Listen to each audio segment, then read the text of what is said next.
This is Dave, and I'm here with Ethan, and together we are Dave and Ethan's 2000-inch Weird Al podcast, episode 241-inch. On this episode, I will recap my trip to Tulsa, Oklahoma to visit many of the filming locations used in Weird Al's film UHF for the 35th anniversary of its release. It's Dave and Ethan's 2000-inch Weird Al podcast. It's a podcast about Weird Al. It's Dave and Ethan's 2000-inch Weird Al podcast. Seriously, the whole podcast is about Weird It's Al. Dave and Ethan's 2000-inch Weird Al podcast. You don't have to listen, but we're glad you are. Dave and Ethan's 2000-inch Weird Al podcast.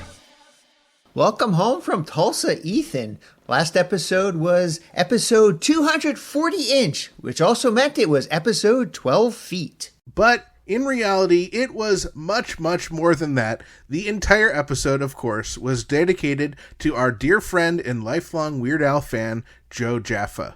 We were inspired to dedicate the whole episode to Joe because we felt his impact on this podcast and the Weird Al fan community was too great to just relegate to a news segment. Now, the response we got from the last episode was incredibly touching, and we really appreciate everyone who reached out to us and shared their thoughts. Friends and family of Joe shared how fitting and beautiful of a tribute it was, and people who didn't know Joe at all shared that they enjoyed learning about him and how much he meant to all of us. Joe's cousin Rob Kuttner let us know in our Facebook group that his family held a private memorial for him last weekend. Rob also shared that, quote, "You guys and your amazing support and words for Joe were definitely brought up multiple times and were a great source of comfort."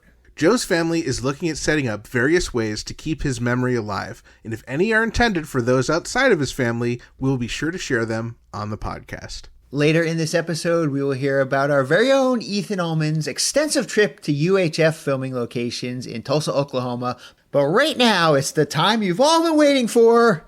What's happening in Weird Al related news? Yesterday, Weird Al announced on his social media that his music videos on YouTube would be changing once again. Weird Al wrote, "About a year ago, my old record label replaced all of my old music videos with upscaled HD 4K versions.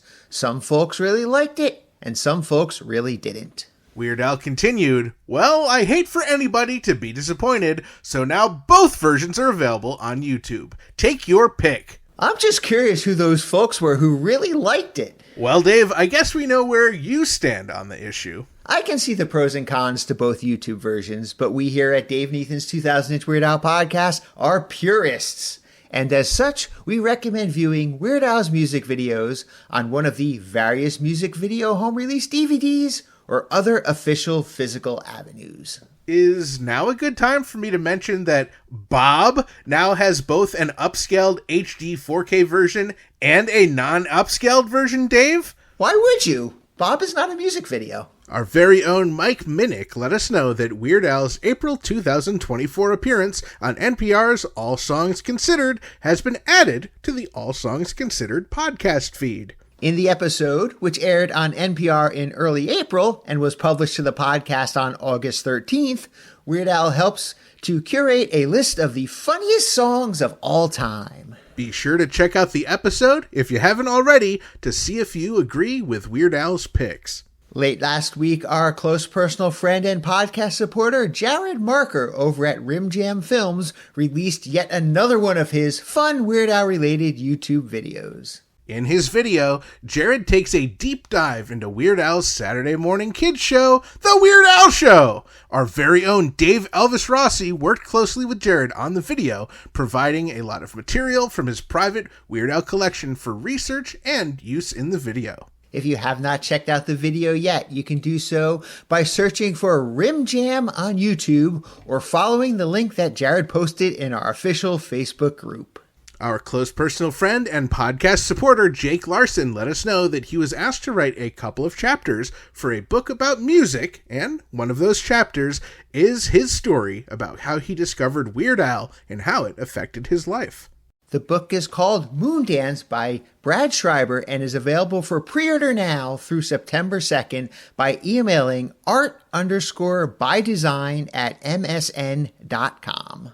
The pre-sale price is $15, and after September 2nd, the price will be $22.99. So if you're interested in securing it at that lower price, you better act fast. This month, the Mandelbrot Hall animated pilot episode campaign on Backer Kit was fully funded, reaching $66,909 of their original $50,000 goal. Weird Al is set to voice the character Jimmy in the pilot, described as an animated comedy horror series. And finally, we have some sad news to share.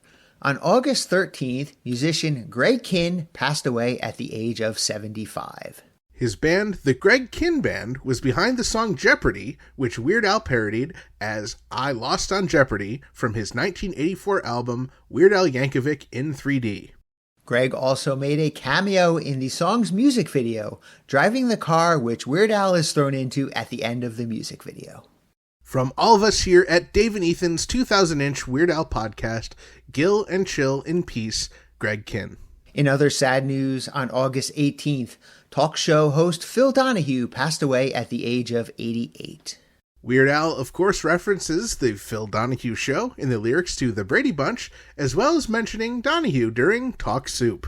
Weird Al also mentions that Frank Drebin kind of looks like Phil Donahue in the Naked Gun 33 1/3, the Final Insult film. From all of us here at Dave and Ethan's 2000-inch Weird Al podcast, Gill and Chill in Peace, Phil Donahue. And yet, in even more sad news, Victoria Jackson, who played Terry in UHF, recently shared that her doctors have discovered that her cancer has returned. Victoria went on to say that the cancer is inoperable and she's estimated to have roughly 3 years left to live. From all of us here at Dave and Ethan's 2000-inch Weird Al podcast, our hearts go out to Victoria, her friends, family, and fans, and we wish her peace at this difficult time.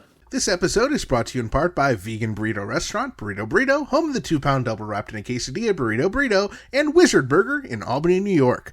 Come on down to Burrito Burrito and Burrito Burrito your Burrito Burrito and Wizard Burger for mouthwatering loaded, dare I say beefy, vegan burgers. From Albany to Uranus, Burrito Burrito and Wizard Burger feed the hungry with out-of-this-world, plant-based, real food, always vegan style. Visit burritosquare.com and wizardburger.com to order ahead. And now it's time to check out what's happening in Grammy Award-winning Jim Kimo West related news. The Grammy Award-winning Jim Kimo West shared on his social media that Kimo Vito, his album with David Vito Grigoli, won the wildcard spot for Best Album for July 2024 for the monthly One World Music Radio Awards. One World Music Radio's mission is to bring the world together through music and positivity. And in that light, from all of us here at Dave and Ethan's 2000-inch Weird Al podcast, congratulations to Kimo and David. We think this award is well-deserved. And now it's time for what's happening in Weird Al Star Fund related news. Weird Al still has his well-deserved star on the Hollywood Walk of Fame. Fact. Also, yesterday, August 27th, marked the 6th anniversary of Weird Al getting his well-deserved star on the Hollywood Walk of Fame. Both Ethan and I were in attendance that magical day, and it was, of course, pretty stinking majestic. And Weird Al himself called you out in front of the over 1,500 people in attendance and made you dance like a fool. Hey, I thought my dancing was pretty rad. Ah, good times, Dave. Good times. You know what? It's hard to believe it's been 6 years already. And just last month, we both visited the Star together while we were in Los Angeles. And after we gave it a shine, it still looks pretty stinking brand new. And that's even after I tried to unsuccessfully pickaxe it.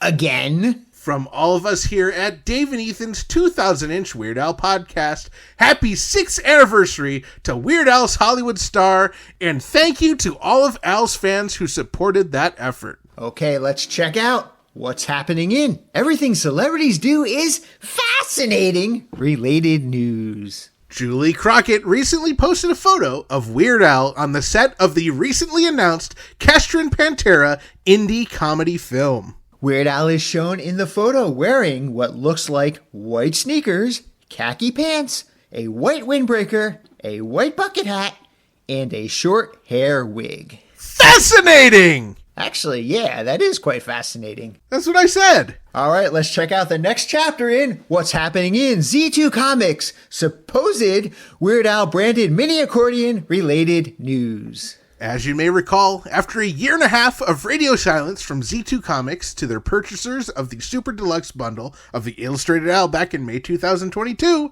pressure from Dave and Ethan's 2000-inch Weird Al podcast led to them finally sending an update to buyers and putting the mini accordions into production. Dave and Ethan's 2000-inch Weird Al podcast has received an exclusive early photo of the first sample of the Weird Al branded mini accordion.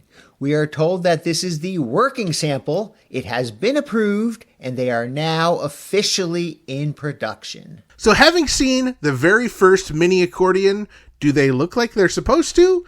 Well, yes and no. The graphics along the top of the accordions are very similar to what was promised on the original mock-ups on the Z2 Comics website. One major difference is the color scheme. Instead of fitting the original green and purple color palette of the original edition of the Illustrated Al cover, the bellows are now blue and red. And while we note the difference, we are not too worried about the color change at this point.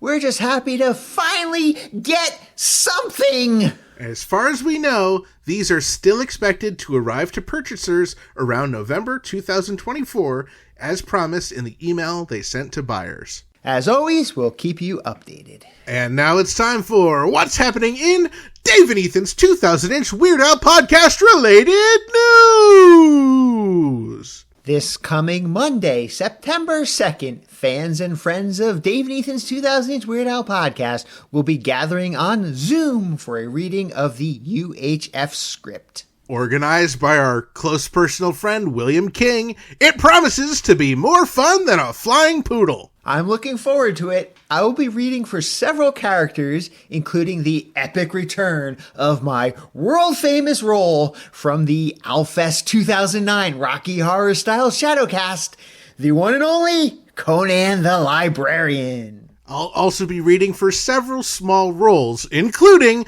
the host of Raoul's Wild Kingdom, Raoul. If you have signed up to read a part and have not received your lines yet, reach out to Will via our official Facebook group ASAP or email frank@2000inch.com and he will put you in touch. Likewise, and if you haven't signed up for a role, but you do just want to hang out and watch and join in on the fun, you can contact Will directly or email Frank and we'll make sure you get the Zoom link once it's available. And this is very exciting. We've recently recorded another episode with the Weird Algorithm podcast. This time, we sat down with Matt Kelly and Matthew Milligan to discuss the song Phony Calls off of Weird Al's Bad Hair Day album. We had so much fun talking to the guys, and we can't wait for you to hear it. The Matts let us know that our Phony Call episode is scheduled to drop on the Weird Algorithm podcast on September 13th. And even though we recorded it first, the San Diego Comic-Con live episode is scheduled to drop on September 27th.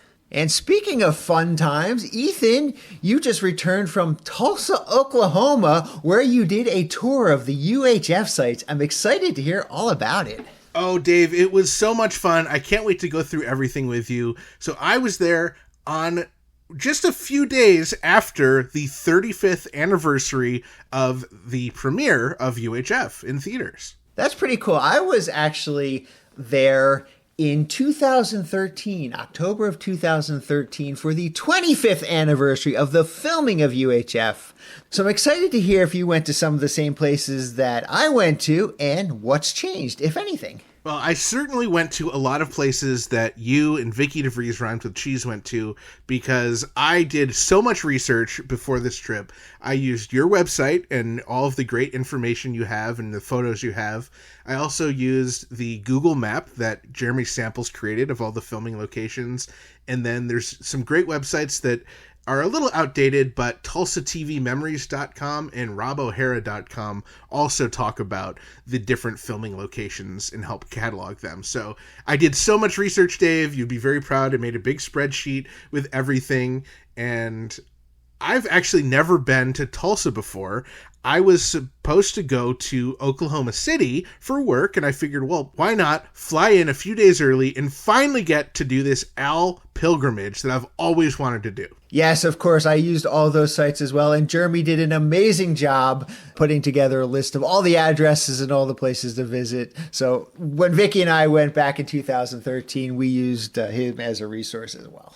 So, Dave, I decided not to just follow Jeremy's map or the other things precisely. Like I said, I made my own spreadsheet. I sort of combined things from each website and made a list of the things I was most interested in visiting. And then I put all of the addresses, including where I was staying, my hotel, into this. It was like a delivery software, a delivery planning software, where it helps, I guess, people make deliveries for like flower shops and you know, that kind of stuff. Right. And so that gave me the most precise, shortest path to reach everything. So Yeah, the most efficient. That's cool. yeah. So it luckily gave me a week-long free trial, and I'm like, well, I only need this for one day. So I got it set up on the plane. I landed in Tulsa the night before, and then the plan was to wake up early and spend the entire day just doing UHF-related nonsense. And as you'll find out, Jackson Scoggins, our very own Jackson Scoggins, joins me partway through the day because they were still on their trip up from Dallas, Texas, which is quite far from Tulsa, respectively. And I'm so excited to tell you all about it, as well as a couple side quests. And Dave, I've given you my itinerary, so you kind of have a preview of the various places that I've been to.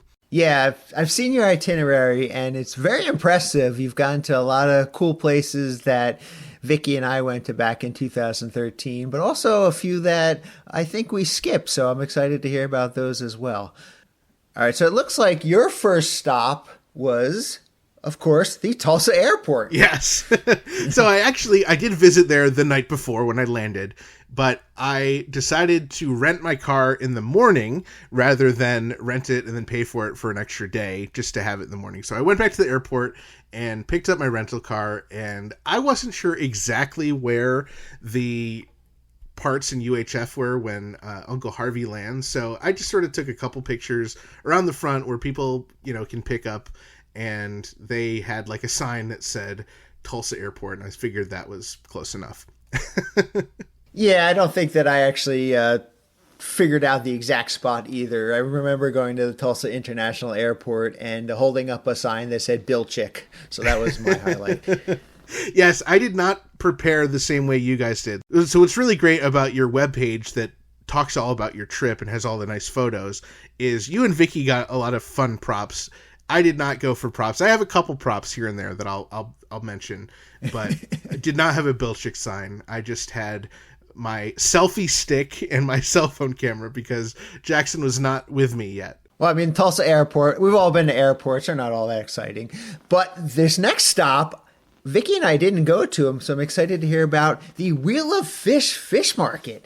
Yes, so I found on one of these websites, they talked about that the fish supplied for the actual Wheel of Fish came from a place called White River Fish Market. So I figured, what the hey, I will stop in and just see if A, they're open, and B, if they have any red snapper. So I went to it, and it's this little it's like a long counter, and it's also a fish restaurant. So you can go there and you can have dinner, or you can just go in the side door like I did and visit the market. And of course, I'm like looking at all the stuff, and I see there's like, you know, crab legs and mussels and all this stuff, and I don't see red snapper anywhere. And I go back and forth like 3 times looking. And then I finally just went up to the guy and I was like, hey, do you have any red snapper? Like, sort of expecting him to be like, oh, here's another one. But he's like, yeah. And he grabbed like a chunk of fish, and I realized that the red snapper sign was partially covered by the grouper fillets sign. So I was like, would you mind fixing the sign so I can see the red snapper? And he's like, okay. So he did it. And, you know, I took some requisite pictures of me posing with the red snapper, very tasty. And it was a unique experience. You know, it was definitely fun. on the awkwardness meter, it was pretty high. The guys were kind of weirded out by me. I don't think they really understood why I was there. I didn't get the feeling that many Weird Al tourists have been there for that purpose. So definitely kind of an awkward spot, but it was really fun, and I'm glad I got to go. Well, I'm very proud of you, Ethan, because I know of your aversion to fish. Yes. So, out of all the places to go, I thought this might be one you would skip. Not at all. But on the awkward meter, the next place I went to was also pretty awkward. So, I went to what was listed as where they shot the U62 TV station interiors. And this, back in the day, was the KOED Channel 11. I believe it was like a PBS station. And when I got there, it is a, like, car mechanic or something. Oh. It was like, they had, like, cars outside. They had, like, tires stacked up. It was a tire shop. And so I went in, and they had some, like, wood paneling and stuff. And I didn't see anything that clearly screamed out UHF to me, but it was a pretty big building and there was only a little bit open to the public. I tried asking one of the employees if they knew anything about it, and the guy didn't speak English. So he just immediately called his boss and handed me his phone. And I'm like, okay. So I'm like on the phone with this guy and I'm like, hi, do you know about where UHF was filmed? And the guy had no idea what I was talking about, so I just thanked him and I left. So I took a couple pictures. Who knows? So that was pretty awkward, and I have no idea if I actually saw anything that was actually in the film, but I was in the location that was used, so that counts. Yeah, Vicky and I went to that building too, and I think it was like a closed, unused building at the time. It wasn't anything really worth stopping at, I thought. So it's definitely one worth skipping if you're crunched for time. Yeah, I'll call it a gotta pass. But the next one was absolutely not a gotta pass. It was one of the ones I was the most excited to go to, and that was, of course, the filming location for Big Edna's Burger World. Oh, we had so much fun at Big Edna's Burger World. That's a must-see on the UHF tour. Absolutely, because it's one of the few places in UHF where you actually see the outside of the building. It wasn't just used for interiors, or there wasn't like a set built there. It was literally the building that you see on the screen. You can see the outside of the building. It's instantly recognizable. I got there like 20 minutes before they actually opened, and I was really bummed because it's kind of short on time, and this was one of the closer places to my hotel. And so I knocked on the window. I saw some people in there, and I was like, hey, is there any chance I can come in and just take some pictures? I'm not looking to order any food. And the woman's like, okay, that's fine. So she unlocks the door and she lets me in. And I should point out, the restaurant is now called the Knotty Pig, Knotty. And so I went in and I looked around, and it's a cute little restaurant. And instantly I recognize the kitchen where Bob and George are making the burgers. It hasn't changed very much since. It was really cool. I was talking to the one woman about, I'm here from New York to see your little restaurant. And she was thrilled, and she said, yeah, people come in here sometimes. And she said, but I've never actually seen UHF. And I said, well, the scene is really short and I have it right here on my phone. Would you like to see it? She's like, yeah, I would. So I showed the Big Edna's clip to the woman who works there, and it's only like a minute long, but the whole time she's like, oh my God, that's our kitchen. That's our outside. Like, she was just like blown away, Dave. It was incredible. Like, I don't know how you could work there and not at least have seen that clip, let alone the film. So right. She really appreciated seeing that, and it was really cool to tell her, and I would imagine she's gone on to watch it again, because it really just was so amazing to her. So I took some pictures inside, I took some pictures outside, and really, really enjoyed visiting that place. So please tell me you asked this person to throw you out of the building onto the street. I did not ask her to throw me out, but I could tell I was getting close to overstaying my welcome, so I did throw myself out. Very nice. It was really cool. Yeah, when Vicky and I went there, it was actually called Billy Ray's Catfish and Barbecue. And of course, that was 10 years ago. And I remember when we went in, the woman working behind the counter, probably a different woman, was very excited that we had come there for the UHF pilgrimage, because she says a lot of people come in for that very reason. And she was clearly a fan. And she pointed out to us a couple spots where they had done the filming. So it definitely was a different person, but it was a lot of fun. And you're right, it looks exactly like in the film and easily recognizable. A great place to stop on the tour. So that was a must-see, I would say. If you're going to be in Tulsa for any reason, you got to stop at Big Edna's or the Naughty Pig or whatever it ends up being whenever you visit. The next place I went is the actual location of the Spatula City family home from the Spatula City commercial. And I should point out some of these where it's literally like someone's house. These were mentioned in the UHF commentary, so I didn't stalk anyone. These are, it's out there. You can go online, you can find these. So of course I wasn't interested in actually knocking on any doors or disturbing any people at their home. Place of business, sure, I'll disturb them all I want, but private residence, I decided that I would just visit the outside. So I took some pictures with the house, although you don't really see the house, the exterior in the film. You do see a little bit of trees on the road, so I did make an estimation of like where the camera angle was when they actually shot it and took some pictures there. By my best estimation, they're filming the house across the street from their house, but who knows? Hard to know. Yeah, Vicky and I went to that private residence as well, and we did not knock on the door. We did not go inside, so we don't know if the kitchen still looks the same or anything like that. But yeah, I think that stop is probably a drive-by at the most. So the Spatula City home is not a must-see. I think the next one is a must-see because you do see the exterior shot in the film, and that is the Plots R Us funeral home, which is also known as the Moore Funeral Home and Rosewood Chapel. Yes, the Plots R Us mortuary service. Now, when Vicky and I went there, we didn't actually go inside the funeral home because we weren't sure if there was a service going on, and we didn't want to like walk in and be like, "Oh, I'm sorry for your loss. Can we take some pictures?"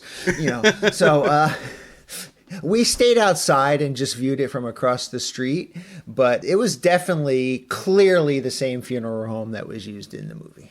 Yeah, it has a very, very specific sort of entranceway, which is very iconic. Once you see it, you're like, oh, that's exactly from the film. So yeah, I also did not go inside. I figured that any of the interior stuff maybe was done on a soundstage or elsewhere. I figured they just used it for exterior, so I didn't even bother going in. But while I was taking pictures, I didn't notice there was, I guess, someone who worked there who was like walking in, and she's not in any of my photos, but after I was done taking it, she said to me, "Are you done yet? Taking photos?" And I'm like, "Yes, sorry." I didn't even know she was there. I'm not trying to take pictures of her, but it was cool. I highly recommend it. That's definitely a must-see. Oh, and this next stop is the Ida Red General Store. What's that? So the Ida Red General Store was one of my side quests that I had, and I wanted to check this out because you may remember this, Dave. A few years ago, there was an online store where we bought some UHF t-shirts and some UHF die-cut stickers, and those were sold by the Ida Red General Store, and they basically create Tulsa-related merchandise that they sell in town. So I wanted to go and see if they had anything UHF related, or even if they still had the old UHF related stuff that we already have in our collections, and unfortunately they had nothing! Absolutely nothing! Stupid! Well, I guess it was worth a stop in just to check it out anyway. I did get a Tulsa, Oklahoma sticker, but other than that, nothing UHF related. Now, your next stop was one of my favorite stops on the entire tour, the Plots R Us Cemetery. Yes, and actually, while I technically went there, I didn't get to visit. Now, I pulled in to the main access road of the cemetery, and when I got in, there was a police officer in his car, so I slowed down and rolled down the window. He got out, he came over to me, and he had this big list, and he's like, "Are you on the list?" And I was like, he's like, what's your name? And I was like, I'm not on a list. Like, I don't know what you're talking about. Like, I'm a Weird Al fan, and I just wanted to come here and take some pictures. And the guy's like, well, this is not open to the public right now. I was like, what's going on? He said, well, they are excavating a number of graves that were from this famous massacre that happened in Tulsa. It was called the Tulsa Race Riot or the Black Wall Street Massacre. And I looked it up online, and Wikipedia describes it as a 2-day long white supremacist terrorist massacre that took place in 1921. So pretty crazy. And I guess they are doing some extensive work and exhuming some of the graves to help preserve the history and the importance of that event. So suffice to say, they're not letting people walk around where they're digging up graves. So I was totally fine with not actually going in, and I respected the police officer's wishes, and I left. Wow, that was totally unexpected. Now let me tell you a little bit about when Vicky and I were there, because I think we spent the most time at the cemetery. Because, really? Yeah, I was very adamant on finding the exact location where, where they were walking through the cemetery, the son and the mother, walking through the cemetery. And I remember we drove around this cemetery at like 2 miles per hour for at least 15 minutes looking for this very specific urn that we had from the screen grab from the UHF. And finally, Vicky found one that looked sort of close to the screenshot, but it wasn't quite right. Turned out that the stone had fallen over, so we were in the correct place. I was able to upright the stone the best I could, but it was raining out and the stone is pretty heavy, so I got it close to where it should have been on the pedestal. Wow. Well, I'm sure that their family appreciated you fixing the gravestone. It would have been really cool to go and have that experience and find that spot, but I'm glad that at least you and Vicky got to check it out. Well, I'm sorry you didn't get to see the Platzera Cemetery, but I know very close to that cemetery is one of the most iconic apartments in all of Tulsa, Oklahoma, Raul's apartment. Please tell me you went there. Of course. I had to go. I had to prepare for my upcoming role, Dave. I had to really, get in the character. No, Raul's apartment is another one of those buildings that you see the exterior, so it's such an iconic part of the film, and you see it, and it's painted a different color than it was in the movie, but immediately, I don't think I've ever seen another building that quite looks exactly like this, so it's kind of unmistakable. It's a light blue color, and I took a few shots in front of it, and I located the window that the poodles got tossed out of. Yeah. And it was so cool. It was another one of my number one spots I had to visit. Yeah, Vicky and I had fun at that one. We didn't go inside, but we did note where Raul's apartment was, the 3rd floor left side. And I think people were either moving in or out when we were there. So it's possible when we went, the place was vacant, but I don't know. It is a private residence. So, you don't want to be just walking in without permission. Oh, for sure. And there was a sign up that said private properties. So I was not at all interested in trying to interrupt them. I was very happy just seeing the outside. So after Raul, it wasn't too far to get to what was used in the film as City Hall, which is now the First Christian Church. Yeah, it wasn't until the second day where Vicky and I went to City Hall, but I do remember that's another one of those iconic buildings that you recognize instantly if you've seen the movie UHF. Totally. As many times as we have. Yeah, the steps where they're coming down and where Noodles McIntosh gets tripped, and right. You immediately see it. So I took a bunch of pictures there. And then my next stop was the alley from Gandhi 2. Now, I had the film on my phone so I could easily rewatch scenes and get it perfect. And I was not able to perfectly find the spots in the alley that are used in the film, because I think things have just changed a little too much over the years with piping and that kind of stuff. So what I did, I took pictures at every place, but for the alleyway, I took a video walking up and down the alley a few times, just in case in the future, if anyone wants to see it and try and dissect where the actual scenes were shot. I now have that footage, but it was cool. I walked up and down it a few times. I got a few dirty looks from people who, just work in that area. But it's a public property, so. Amazing. So next up, it seems like you received a visitor. That's right. I picked up our very own Jackson Scoggins from the bus station from their journey from Dallas, Texas. And there were a few places that Jackson definitely wanted to go. And one of them was our next stop once they had them. And that was George's apartment and Cooney's Karate Studio, which are in the same building. Yes, that's another one of those iconic buildings that you just absolutely recognize immediately from the movie. I know Vicky and I ended up going there the second day of our trip. We split it up over 2 days because we started late, had poor planning, and we knew we had time to do it over 2 days. But yeah, that is definitely a must stop as well. Now, I will say that there are some trees out front that you see the trees in the film. I don't know if they're the exact same trees, but they are much bigger and they are blocking out most of the building at this point. So you may not immediately recognize it unless you were purposely looking for it. But it seems that building is part of what is called Welltown Brewing, which is, it looks like they took over that whole side where the apartments were, the second floor, and it looks like they just have like tables and it's like an event space for the brewing company. So we did not go inside. They were not open, but it was very cool, seeing it, because the front of the building, when you kind of like mentally subtract the trees, is identical to what it was in the film. Very cool. All right. So next stop, you had a bit of a drive to get there. Yeah, but this was another one. It was another like must see place.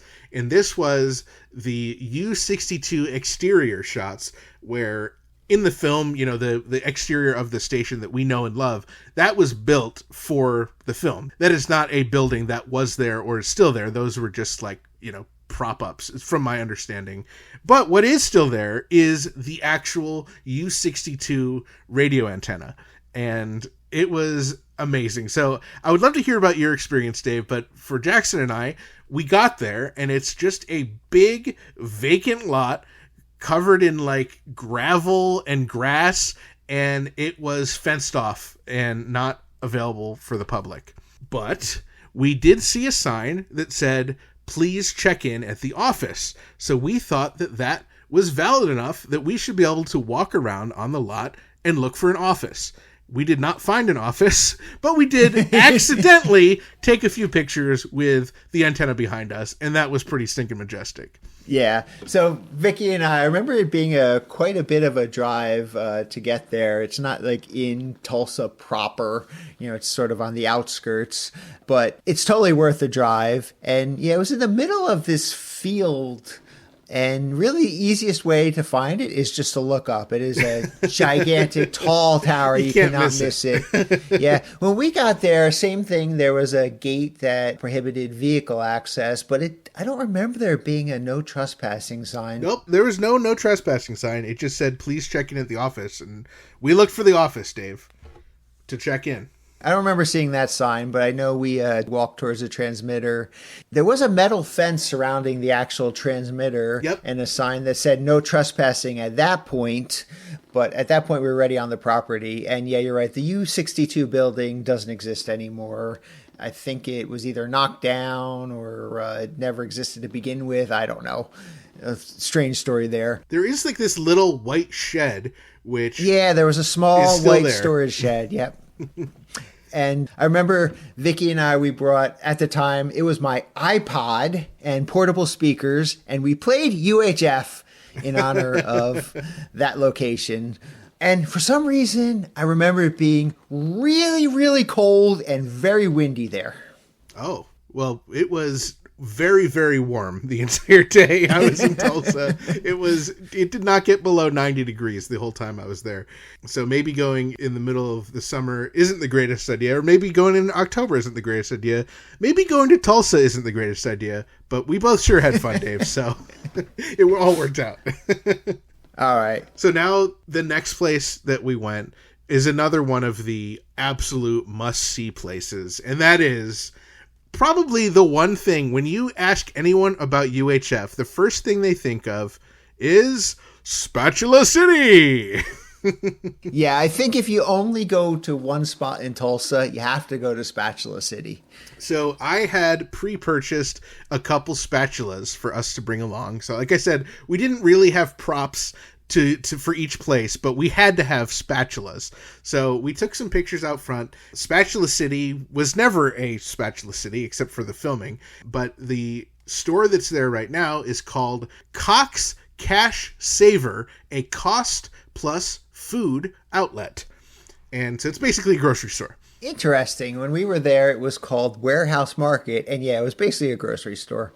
And the exterior, though, other than, the sign on the front that said Warehouse Market when we were there, looked exactly like the movie. Oh, totally. Yeah, I mean, the paint may be a little bit different, and it's definitely aged in the 36 years since it was filmed. But, yeah, it's immediately you're like, that's Spatula City. And so Jackson and I, we went in, and of course, we beelined it to the only place we cared, and that was the kitchenware section. And Dave, they had 3 spatulas for sale. Nice. So we had a whole photo shoot with the spatulas. Jackson took a video of me like freaking out and grabbing all the spatulas and running away. And while we were there and like freaking out, there was an employee also in that same aisle with us. And the employee's like, I know why you're here. Spatula City, huh? Like, really? That's amazing. He was probably, closer to my age, probably, in his maybe early 30s. And obviously was well aware of the significance of his place of work. So we traded a few pleasantries with him. And then, of course, we purchased the spatulas. And as we're checking out, we go up to the register and we just put down spatulas. And the guy's like, of course, this different guy also was well aware and said that he had moved from Ohio. And I was like, you moved from Ohio just to work at Spatula City? And he's like, well, no, not just to work at Spatula City. It was really cool. We were really thrilled that the employees were in on the joke and they understood exactly why we were there. Yeah, when it was called Warehouse Market and Vicky and I went there, I remember there being quite an actual large selection of spatulas. There was a bunch of metal spatulas and there was a whole bunch of colored like plastic spatulas, thousands to choose from in every shape, size, and color. And really, there were a lot to choose from. So Vicky and I, we bought 9 spatulas, and we did not get the 10th one for just 1 penny. I don't remember anybody in the store playing along with us the same way they did with you. But it was definitely a fun experience, and I took a lot of photos of me running out in the parking lot to and from the spatulas, holding spatulas. I had a lot of fun at Spatula City. Yeah, it was awesome, Dave. If they had 9 or 10 spatulas, I would have bought them all. They were actually really cheap. The spatula was only $1.37. So it was like nice. The cheapest Weird Al collectible. Cheapest Weird Al related collectible. I wouldn't say it's a Weird Al collectible necessarily, but it's actually a pretty hefty, heavy. They didn't call it a spatula though. The official name of it is GC MLM Turner. Oh. So, not quite. I guess that doesn't roll off the tongue as well as Spatula City. No. GCMLM Turner City is just not quite as exciting. But it was such a blast, and I have to imagine that that maybe the people who run inventory are like, why do we sell out of spatulas every time I restock? I have to imagine somewhere someone is scratching their head at all these spatula sales. All right. Well, I know the next stop that you went to when Vicky and I were there, it was a casualty. It no longer existed. And that's the Blueberry Daiquiri Bar. Is it still missing? Yes, it is technically missing. When they filmed UHF, it was called Joey's House of the Blues. At some point in its history, I assume before you and Vicky went there, it burned down. And when we got there, we're not sure exactly where it stood, but it was like a CVS and a Domino's and a parking lot. So one of the three or some combination of the three. So we just got to enjoy the presence of where they had their blueberry daiquiri and beer. But yeah, I would skip that one. That's a gotta pass if you are looking to cut down on the trip. Yeah, that's definitely a gotta pass since it no longer exists. I remember when we got there, it was just this big blue building that was under construction. So I guess they were still building the CVS and whatever else they put there. Domino's Pizza. Domino's Pizza. But we weren't even sure we had the right location, so we went to a gas station across the street and asked if they knew where the bar was, and they confirmed that it did burn down a while ago. So unfortunately, that no longer exists. You can go to the location, but there's really nothing to see at that point. Yeah, so definitely got to pass. The next place we went is the building where they took the exterior shot of Channel 8, the evil Channel 8, and it was surprisingly a gated business, but the gate was open. So Jackson and I took that as an invitation, and we went to the front and we took some pictures of the outside of the building, which you see in the film. And right. The doors were locked. Nobody was there. It wasn't open. So we didn't get to go inside. My understanding is that the elevator and the lobby outside the elevator from the film were in this building, but we weren't able to see that. I believe it was maybe on a different floor, just not viewable from where we were standing. Yeah, well, Vicky and I went to that office building. I don't remember it being in a gated area. Maybe they put up the fence later, but it's definitely recognizable as the exterior to evil Channel 8. And we did not go inside either, but it would have been really cool to just bring in a box and deliver it to RJ Fletcher. Well, Jackson and I had a mop that we were planning to fight over outside the elevator, but unfortunately we're unable to use the mop. I wouldn't rate this as necessarily a gotta pass, but there's a good chance that you'll show up and not be quite as lucky as Jackson and I were to see the gate lifted open. So it may be a gotta pass. If you're running short on time, maybe it's a gotta pass. So the next place I would definitely call a gotta pass location, unless you have some sort of connections, because it is now called the Ruffin Event Center. But previous to that, when back in 1988, when they were filming, it was an empty Kensington Galleria Mall, and it was used for a lot of the interior shots, and they built a lot of sets and sound stages there. And when Jackson and I got there wasn't really much to see. The door was locked. I have heard over the years that this building was the TV Guide building and the Dish building, and I don't know how accurate that is. We did see a Dish building. It was a separate building behind the Ruffin Event Center, so I don't know if it moved or what happened, but we couldn't see anything, so really it wasn't worth going in the end. Yeah, I agree with that. Vicky and I kind of thought that was a gotta pass as well. Other than, it is the iconic location where they filmed The Wheel of Fish. So in that aspect, just being anywhere near that location where they filmed that iconic Wheel of Fish, is worth the drive. But again, this is really something that you can skip. It's complicated. It used to be a mall. Now it's something else. And it's just nothing. None of the sound stages exist anymore anyway. So the next place that we went was Terry's Dentist Office. And Dave, there were a few different guides that were talking about where this was, and it was actually, I believe, your guide where you said that it was erroneously listed wrong, and you put the actual address. So we used your address, and we found what is now called Arnold Dental. Yeah, interesting. I remember the address I had was incorrect, and we were going to chalk it up to being a casualty, but right next door to the address that we had, there was an actual dental office. And like you said, it was Dr. Arnold's office. So I'm glad to see he's still practicing. And we didn't bother going inside there, so we don't know if it looks like it did in the movie or not. But I definitely have the correct address now on my website, weirdal.info. And yeah, we didn't decide to try and go in or anything. It wasn't really an iconic enough place for us to really try and finagle around. So I would rate it as a gotta pass. You don't really see the exterior in the film. Right. I guess if you could get inside, if you can make an appointment with Dr. Arnold, it might be worth your time. That's true. But other That's than true. That, other than that, yeah, I kind of agree. It's just a dentist's office from the outside. And I know the next stop is another one that I had a lot of fun at, even though it was someone's private residence. Right.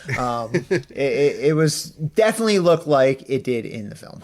Yes, so this was, of course, the Bilchik residence where George's aunt and uncle Bilchik live. And you don't really see the front of the house per se in the film. You more see the street from the perspective of the house. You see the steps, right? But you see just enough in the film that once you see it, you immediately recognize it. And we stayed just on the street. We didn't go on their sidewalk. We didn't go up their stairs to their door. It was very neat to see, though. And, you know, it's a nice one to pass by if you have time. Yeah, I remember this is another location where I stood outside with a Bilchik sign, like I did at the airport. But yeah, it's a private residence. You don't want to be spending a lot of time there. You don't want to go on their property without permission. You can see a fenced-in area where there appears to be a pool in the backyard. So I think that was the pool that was used in the movie. And I have no idea if the insides still look like they do in the movie or not, because we didn't bother knocking on the door or anything when we were there either.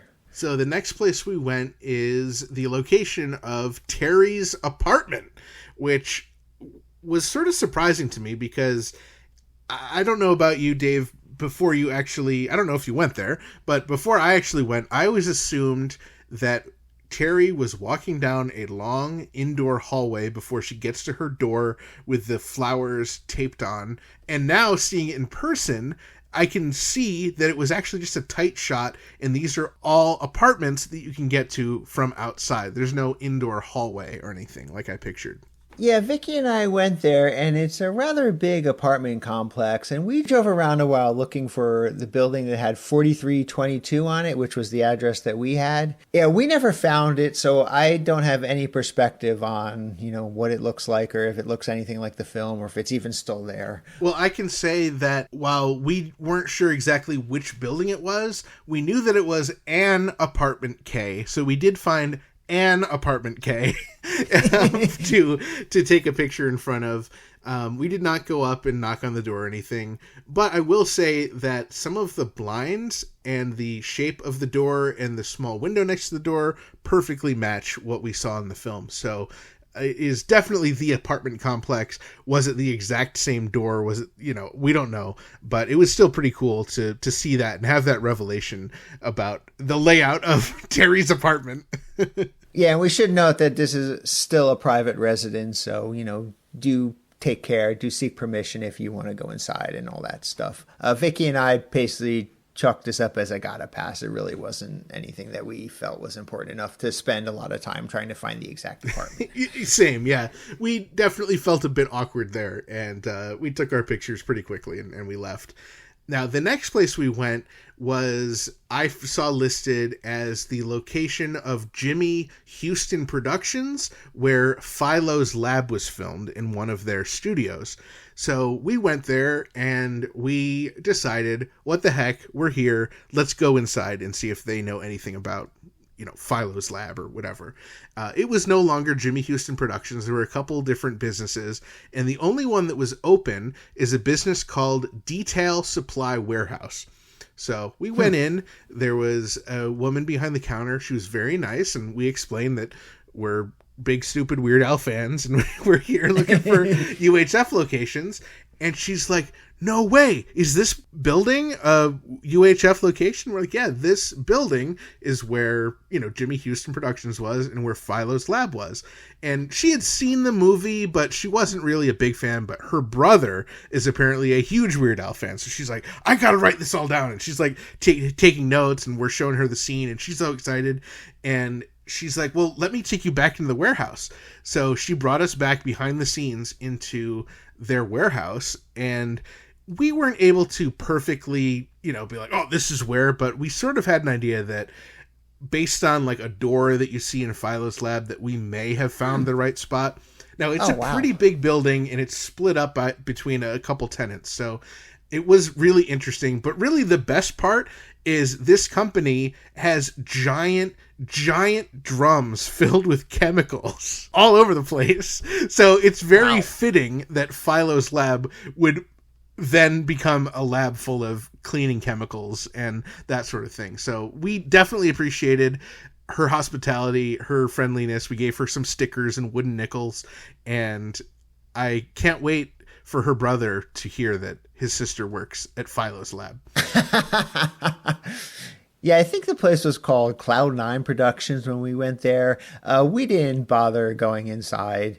We just shot a fun video out in the parking lot, but I mean, we didn't even bother. We were running low on time and we had other higher priority stops we wanted to make. Yeah, I wouldn't put it down as a high priority spot to go to, but the experience Jackson and I had was very memorable, and we really enjoyed getting to meet her and get that tour. Yeah, it sounds like you had an amazing time, you and Jackson together. All right, I know the next stop. I thought this was a must stop when we went there. Crazy Ernie's Used Car Emporium. Yes. Now, we went and we started taking pictures in front of what we thought was Crazy Ernie's Used Car Emporium, but we did end up going inside. We're actually kind of joking to each other like, man, if they don't come out and try and sell us a car while we're out here taking pictures, like, they're not very good at their jobs. But we did end up going in, and the salesmen all in there were super nice, and we're asking some questions, and they're like, well, we don't really have that information, but this guy does. And they pointed at their boss, and I didn't get his name. I don't know if it was the GM or just like an upper level manager, but we started talking to him, and he said, oh, I was here for the filming of that scene in UHF.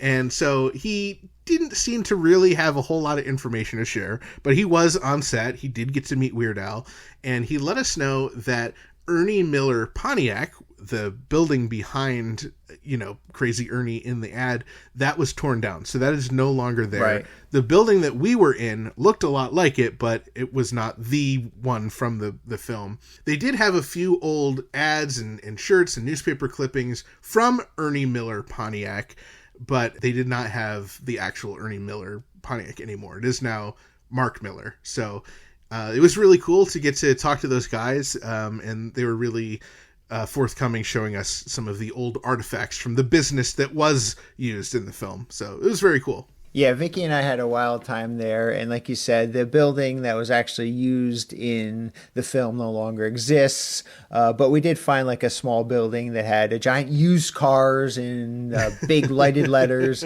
So we parked in front of that.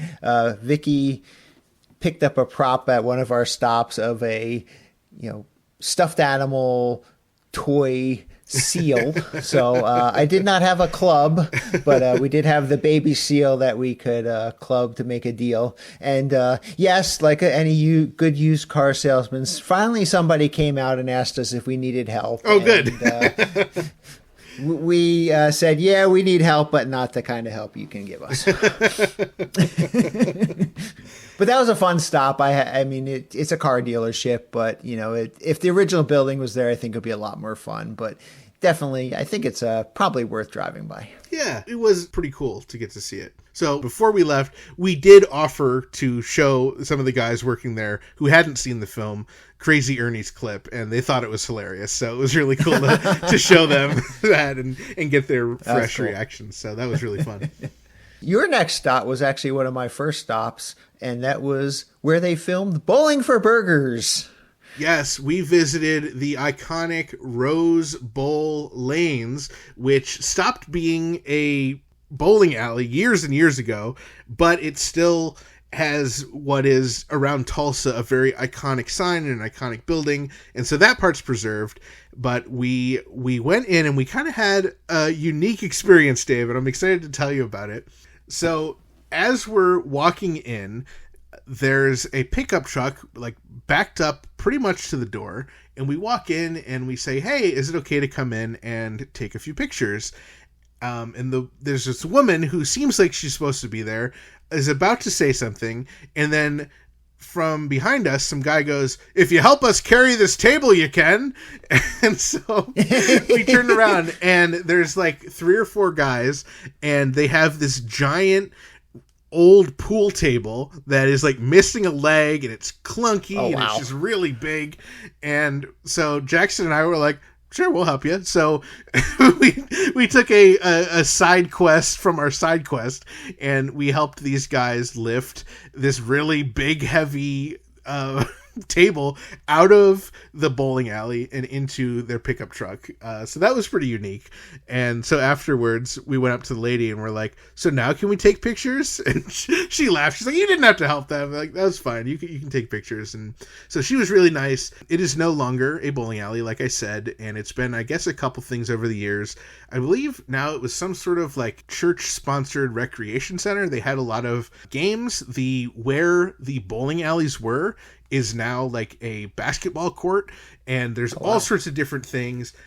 She did tell us that the chairs that we saw when we walked in were original to the bowling alley. And she said, you may have seen them in the film, and we checked the film. We didn't see any of those chairs, but she gave us an idea of like where the bowling alleys used to be. So like we got an approximation of where they shot Bowling for Burgers. And Jackson and I also were like, that is like such a short thing in the film. The Bowling for Burgers are like, I don't know if this was worth coming. I mean, it ended up being worth going because of the story we got, but I don't think that that's something that people necessarily need to go to, because it's such a fleeting moment in the film, and there's no bowling alley anymore. Yeah, it was closed when Vicky and I went there. But yeah, the big Rose Bowl sign was definitely out there, Rose Bowl lanes. And yeah, I mean, it's worth stopping, I guess. It's worth driving by. It's a pretty cool looking building, at least from the outside. For the fact of just seeing a cool old building, it's definitely worth checking out. But if you're going there hoping to relive 2 seconds of UHF, you may be somewhat disappointed. Now, we did ask, because they had all these like kind of sports set up. They had the basketball, like I said, and she said that they do not have indoor bowling, but they do have outdoor bowling. And she offered for Jackson and I to go bowling outside in their makeshift outdoor bowling alley, and with the 95-degree heat, we got a pass, and we did not take her up on that. Well, I certainly hope that the people removing the pool table and other items from this building had permission, and you did not participate in a felony. No, we absolutely did not. The woman who worked there was instructing them to get that thing out because it was broken. I think these guys were going to try and fix it for them. Okay. Because I don't want to have to bail you out of jail yet again. So the next place we went was sort of the last stop on our tour of original places. There's still a few more things to cover after this, but we really wanted to go to it because it's something you told me about. It was something you were not able to go to with Vicky, and this was a supplies closet, not the supplies closet from the film, but a supplies closet at Rogers State University, where it has been dedicated to Weird Al in his honor. And there was a little ceremony, and Weird Al went there, and there is a news article about it. So Jackson and I thought it was worth the 30-minute drive out of town to go check out. And I will now tell you if it was worth it. Do you have anything you want to mention about this? I know you had found this article initially. Yeah, Vicky and I actually took that drive out to Rogers State University looking for that building. I think we found the building, but we went, I think, on like a Sunday afternoon or something. So the entire building was closed and there was no one around that we could even try to get into the building. So we made that long drive for absolutely nothing. For nothing! Absolutely nothing! So Jackson and I went there, and we knew it was in Markham Hall just from stuff that we had read, but we also were trying to kind of pinpoint where it was based on the news article. So we're reading the news article, and we knew it had something to do with the art department. And so we don't really know where we're going, and we pull in and we see what is the Fine Arts Annex. So we're like, oh, Fine Arts Annex, this must be the place. Completely forgetting that we're supposed to look for Markham Hall.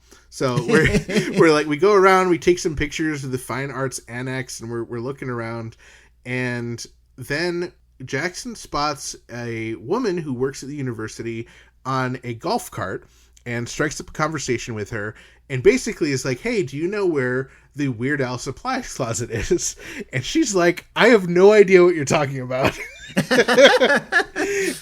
But she was super nice, and she's like, but I'm happy to call my boss and see if he has any idea what you're talking about. So we're standing there, and she's like on her radio, and she calls her boss. Or no, she's on her cell phone because we don't hear his side of the story.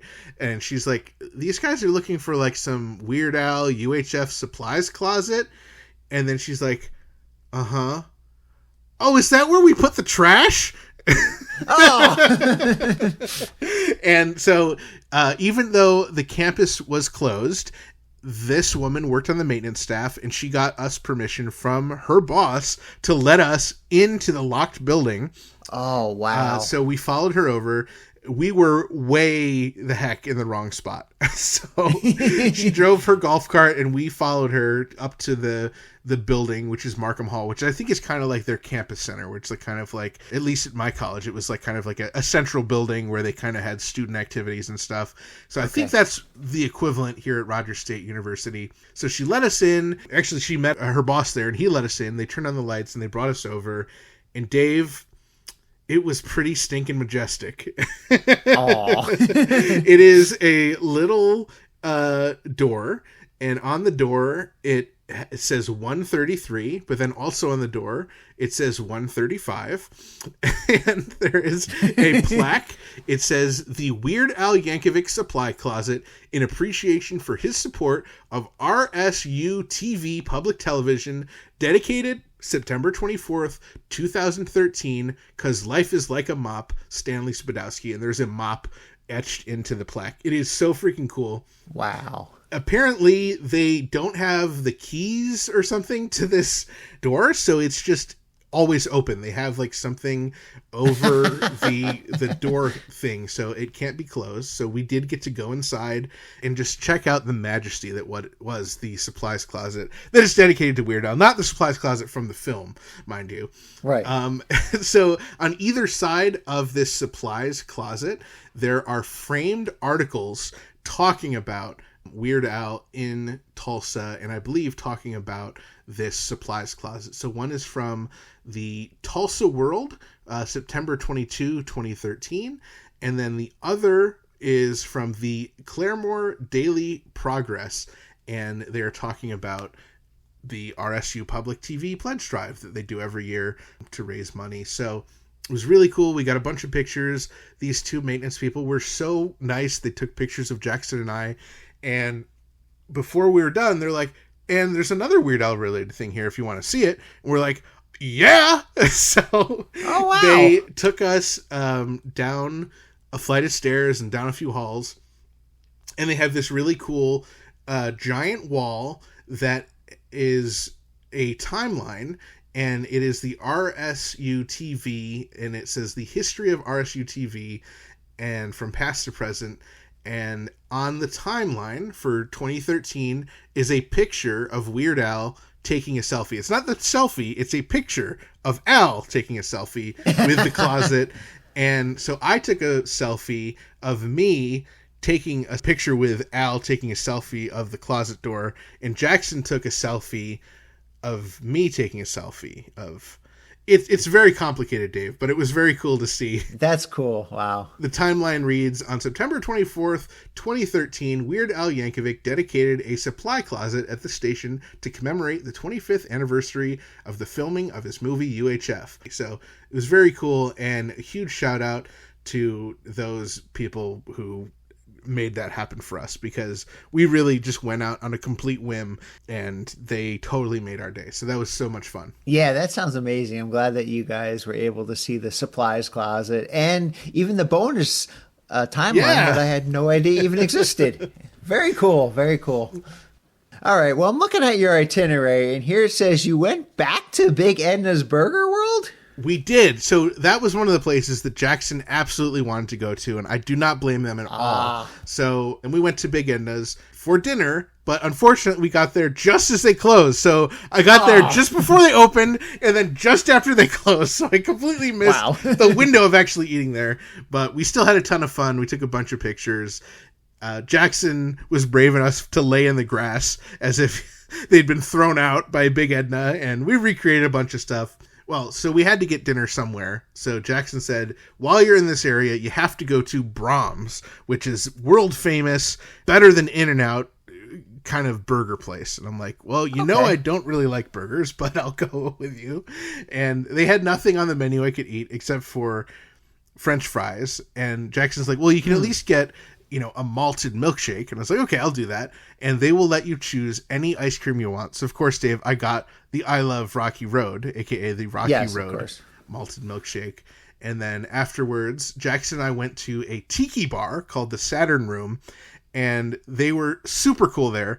I gave them some podcast stickers, which they happily stuck up on, you know, behind the bar on their like fridges and stuff. Oh, and cool. We had some really, really nice bartenders. They're super chill. So I said, I have a really strange request.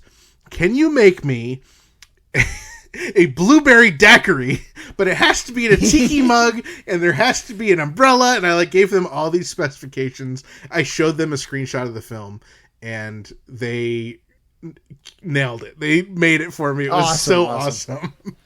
So that was really cool. There were only 2 places that I did not officially go to that were on my big spreadsheet, and that was the Spatula City billboard. The directions that I had just were not specific enough. I did not know where that was, so I didn't want to spend time trying to find where an old billboard was, unfortunately. Yeah, the billboard no longer exists. It's somewhere on the highway, and yeah, it's nothing to see anyway. So I got to pass that one. The other thing that I had intended to go to is the Greene County Model Railroaders Association of Tulsa, Oklahoma. This is a association of people who make model railroads, and they created the model railroads that are used in the film. So I thought if they were open, it would be cool to stop in and ask if anyone worked on it. But when I got there, they were closed, so I didn't do anything, and there was no reason to take a picture there. So just wanted to mention those. Dave, it was so incredibly fun this whole day. So much stuff. It was exhausting, but Jackson and I had an awesome time. And I hope that someday you and I can go together to go to all these places. Maybe the 45th anniversary? Yeah, it sounds like you and Jackson had an amazing time. Thank you so much for sharing all those great stories and helping me go down memory lane of all these places. I do hope we get to go back for the 45th anniversary, if not sooner. I hope so too, Dave. This episode is brought to you in part by Discover Darwin, promoting tourism in Darwin, Minnesota. Not only is historic Darwin, Minnesota beautiful, it's also sweet. Darwin, Minnesota is home to the Bee Twine Honey Farm. Located on First Street near Lake Darwin, Bee Twine Honey Farm sells honey. And probably other stuff. It's hard to miss this bright yellow business as you drive by. Well, it's probably easy to miss because it's super tiny. Regardless, there's a wooden cutout of a Sasquatch wearing a yellow necktie and holding a yellow briefcase, so that's worth the trip alone. Oh, quit pawing my leg, Dave. There's no way there's a Sasquatch there with all that stuff. I'm not! Oh, and there's a word bubble next to the Sasquatch saying, "Honey, I'm home." Sounds like he means beesness. There's also a warning sign that says, "Please do not feed the Sasquatch." Oh, wow. That's unbelievably funny, Dave. Ethan, what's with all these bee puns? Have you been saving them up for this ad or what? I'm just winging it. Well, I guess it was meant to be. So visit Darwin, Minnesota on your next buzzworthy expedition. Discover Darwin, more than just the twine ball. And after you visit Darwin, Minnesota, be sure to attempt to visit www.discoverdarwin.biz. Dave and Ethan's 2000-inch Weird Al podcast is brought to you absolutely free thanks to our incredible sponsors, Burrito, Wizard Burger, our very own Jackson Scoggins, and Discover Darwin. Our podcast is also supported by everyone else in our Patreon family, with special thanks to our very own close personal friend level Patreon supporters, Dana B. and Beaker, Gus and Alicia, Matt T., Devlin, Weird's Dream Date Nancy, UHF, Ron, Blair, Ajax, Javier, Kev Messick, Zach Casper, Kenneth, Adriana Banana Yugovich, Scotto Brothers, Zeb, Casey Killingsworth, Allison, and also thanks to Trevor Son, Macy K, Richard B., Dustin Jablonski, Brad H., and everyone else in our pretty stinking majestic Patreon family. If you enjoy our pretty stinking majestic Weird Al podcast, as heard in the Weird the Al Yankovic Story commentary track, please consider supporting us at patreon.com/2000inch. There are awesome benefits like getting your name on the podcast, your own private RSS feed, which gives you early access to each and every bonus episode, and the self-satisfaction of doing something important with your otherwise pitiful, meaningless existence. And don't forget to check out our official merchandise over at shop.2000inch.com. All proceeds from purchases go directly towards supporting our fine podcast. We love hearing from our listeners and other Weird Al fans, so be sure to join our Facebook community over at group.2000inch.com and visit our Discord server for even more riveting Weird Al and Red Rum Agouti related conversations. You can find both of them linked on our website. We've had a lot of guests on the podcast with deep connections to the filming of UHF, so be sure to revisit their episodes by visiting 2000inch.com or weirdalpodcast.com. Keep up on new episodes, podcast news, and events by following at 2000inch on Facebook, X, Threads, and Instagram. And be sure to subscribe everywhere you listen to podcasts so you don't miss a single episode. Not only does subscribing help the podcast, you too will one day get a supplies closet dedicated in your name. That is then just remembered as the place where trash goes. Plus, we also love it when we receive voicemail via official patent-pending 27-hour-a-day podcast hotline 347 Spatula, as seen in the Illustrated Al, the Songs of Weird Al Yankovic.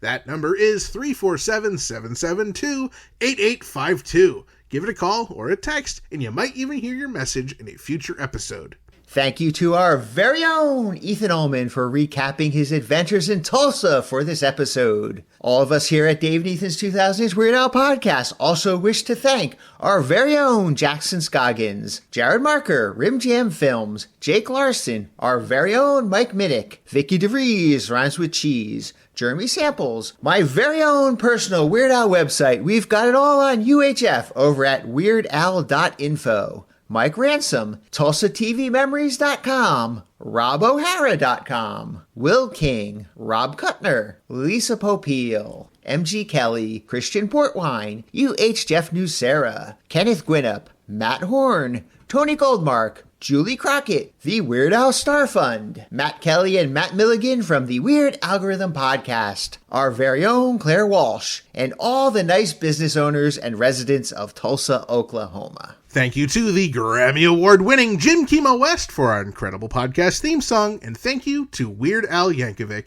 as this podcast probably would not exist without him. Thank you also to John Bermuda Schwartz, Steve J., Ruben Valtierra, Jay Levy, and the irreplaceable Joe Jaffa. And a big thanks to all of you, our loyal listeners, subscribers, Patreon supporters, and sponsors, and everyone else who makes our podcast possible. Thank you for choosing Dave and Ethan's 2000s Weird Al Podcast. And until the very next time, remember to gill and chill, keep listening to Weird Al, and stay cheesy. Ethan, it was so impressive to hear about all those places you visited in Tulsa, but I feel like you really missed out on one thing. Stupid! I know. We already talked about the cemetery, Dave. No, not that. What else did I miss? You didn't visit the Tulsa Fire Department to drink from the fire hose. Well, duh. Of course I didn't, Dave. I never found the marble in the oatmeal.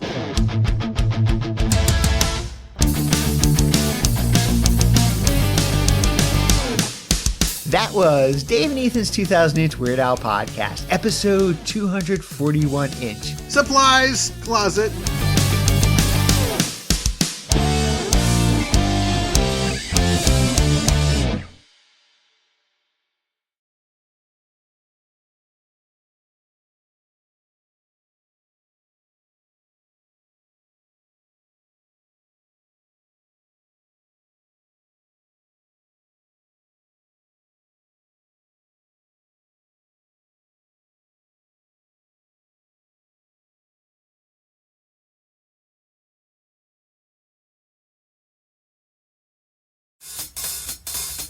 There's just one place to go for all your Weird Al needs. Dave and Ethan's 2,000-inch Weird Al podcast. A giant selection of quality content for every occasion. 2,000 to choose from, covering news, music, and more. And because we only listen to Weird Al, we can record all our episodes factory direct to you. Where do you go when you want to hear Weird Al superfans at a fraction of retail cost? Dave and Ethan's 2,000-inch Weird Al podcast.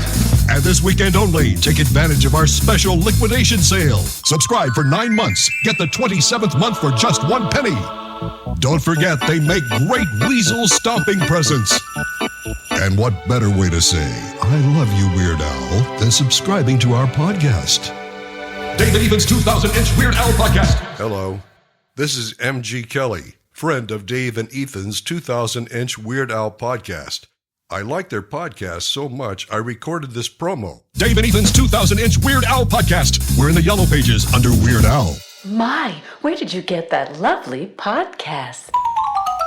This whole podcast is about Weird Al, And that's all.